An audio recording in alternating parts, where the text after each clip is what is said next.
Hello the internets, welcome back to the Waifus. I am Sefhi, your favorite gambling addict, and today we're gonna be talking a little bit about our first impressions on Mast romantic Maid on her own without Anchor. That's a really big disclaimer already in there, because until Anchor comes out, everything we're doing will be missing a little bit, because they are kind of like Tia and Naga.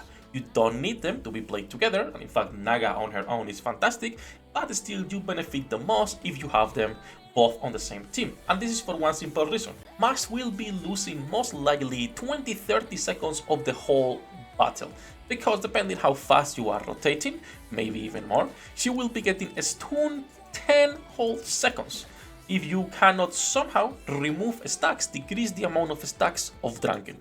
Now, one solution people were thinking about was, okay, let's just do a dispel. Let's dispel this Drunken debuff. The problem is that if you dispel Drunken, then you are removing basically her whole kit. If you remove Drunken, as you can see right here, you remove the second part of skill 1, the first part of skill 2, and the second buff on the burst skill, making her effectively kind of a dog shit character if you were to not use the Drunken, right? So you need to keep those stacks up, always at 2 if possible, and with Anchor, she is the first character in the game that decreases stacks instead of increasing them or dispelling them or whatever. So that's why you need them together. Now, that out of the way, that dispel question out of the way, let's actually talk a little bit about Mast, how I'm feeling about her right now after day 1 first impression of testing, what we've been running to check her damage and the distribute damage buffs, and if I would pull for her or not. As usual, before we start, leave a like, subscribe, help me grow the channel. Let's get started directly with a little bit of her equipment, because this has actually been something nice. As you all know, she gets like up to a 60% of hit rate debuff on her own. Now, you could be getting a couple lines of hit rate, as you can see, right? We have right now 1 there, 2 there, and that's it, 2 lines. With these 2 lines, she's already pretty consistently hitting the core, even at the 40/60% hit rate that she's debuffing herself. If you were to be building her, I think the only thing you need to worry about is, first of all, max ammo, so she keeps shooting, and second, a couple lines of hit rate. I don't think it's gonna be worth re-rolling her lines for elemental and attack, unless you got a big well or a min-maxer for rates. In that case, of course, every time there is enemies weak to water, you want to have elemental on all your characters. But then again, she's support, and that's a lot of rocks for a character that is not gonna be doing a lot of damage on her own, when you can just build it as a support and invest less resources, right? Save some resources. So that's for the gear. I would say max ammo and hit rate, a couple lines is more than enough. The other thing is the skills, because Shift Up keeps releasing characters. You need to invest everywhere, because if you were to not invest on a skill 1, you are losing a lot of attack and critical rate. If you are not investing on a skill 2, then you're missing on reload speed and distribute damage, which is the important character, the important buff for these 2 characters, right? And if you don't invest on the burst, you're losing a lot of attack damage and attack, right? These are characters that Shift Up keep releasing, where you need to invest evenly into all the skills. I don't like it, but it is what it is.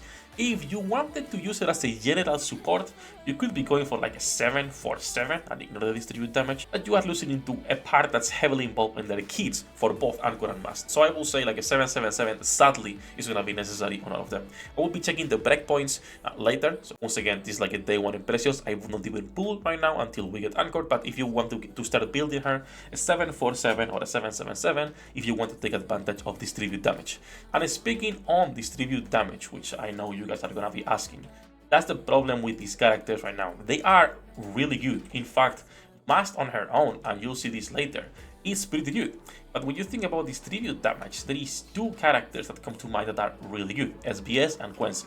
Trony is Copium, Phantom is kind of an XD. LA could be your second B2, but again, you're losing a lot of boosts from other good B2s or healer or whatever you want to run in there. And then you have a Dorothy as a B1 if you wanted, which could work considering they do not increase max ammo, so that could be a nice thing. Now, distribute damage is something niche. Outside of SBS and your Quincy, those are the 2 heavy hitters for this, and it's really SBS. Quincy is nice, but she's not even carrying water, right? So even for distribute damage, it's kind of hard to justify pulling for them, and that's what I was saying, that the skill 2 you could keep at the 4, no issue. When it comes to her cube, Bastion over anything else, just so you can keep shooting for a longer period of time. Scarborough got pretty unlucky with her roll, so no max ammo, but she's already giving herself reloading speed every time you enter burst stage 3 in Drunken status, which will be affect everyone. That's enough to offset not using resilience and instead keeping a bastion cube above anything else. So that's it about how to build her once again on a day one first impressions. Let's talk about the team that I've been running. Now, as usual, these are not optimized teams. This is just to compare how much she's doing versus other B2s. I was running this team, this team, and then when I wanted to run bunnies, I removed this and I just added the bunnies inside just like this, right? So pretty simple. Now, I was running a lot of different tests and you have this on the bot. I'm pretty sure the bot should be still up if you want to go check it out. This is the live right here. We were running this morning.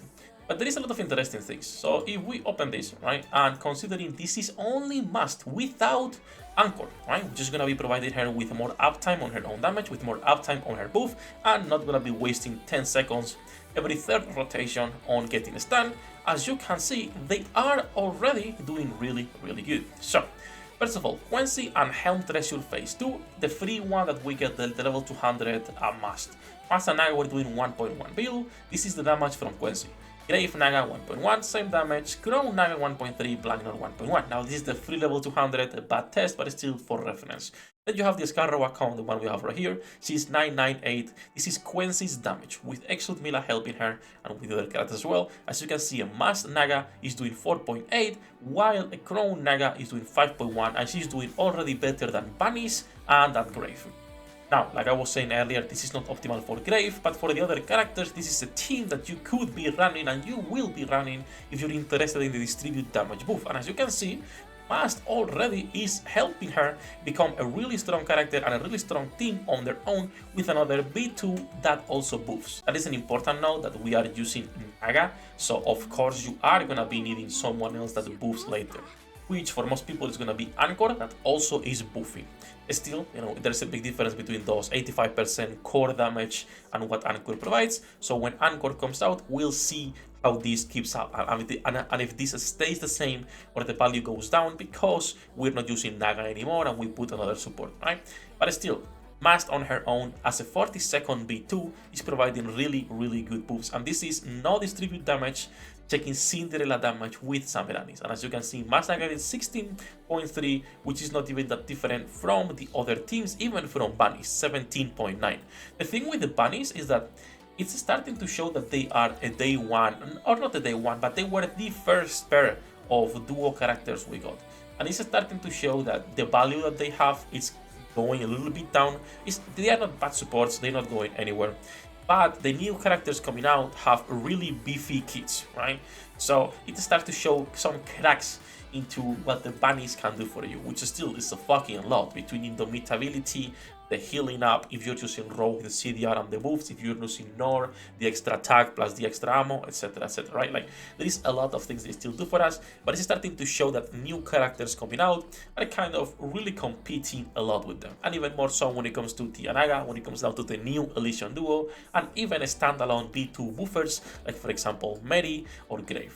So, that said, Sefhi, would you pull right now for her? Right now, I would fucking wait for Anchor, okay? I would not pull until Anchor is out and we test both of them together. The people who I will say are gonna be pulling for this character no matter what is either if you like her, she's your waifu, that's the first thing, right? As usual. Or if you are into raids. If you're not into raids and you already have the usual support suspects, be it your Crown, be it your Grave, be it your Bunnies, be it whatever it is that we're using nowadays, right? If you have those supports, it's not worth pulling for them because they're not limited. And I know that the people will be like, oh, but they're super strong. Yes, but we're at the point in Nikke where we go from limiteds to limiteds. You don't have resources to pull everywhere. Let's be honest here for a second, you don't. You can be lucky to a couple moves and get them, but you cannot build all the characters, you cannot pull all the characters. So I would focus on the limited and pilgrim units. And we're getting 2 limiteds or 3 limiteds on the next event with Evangelion. And these characters can just go into the wishlist later. So that's what I was saying, I would just wait and save for the next units. Now, if you like them, once again, it looks like they're gonna be a really powerful pair of units. I will be testing more Mast and actually ranking her alone on the tier list until Anchor comes out, and then we'll update the tier list with both of them. But for the first impressions, that's gonna be it. There is a lot of people doing raids that will benefit from these 2 characters, clearly. If you're a free-to-play player and you already have the other support units, you will not benefit as much. Still though, they look both fantastic, so that's a big incentive to be pulled in for them.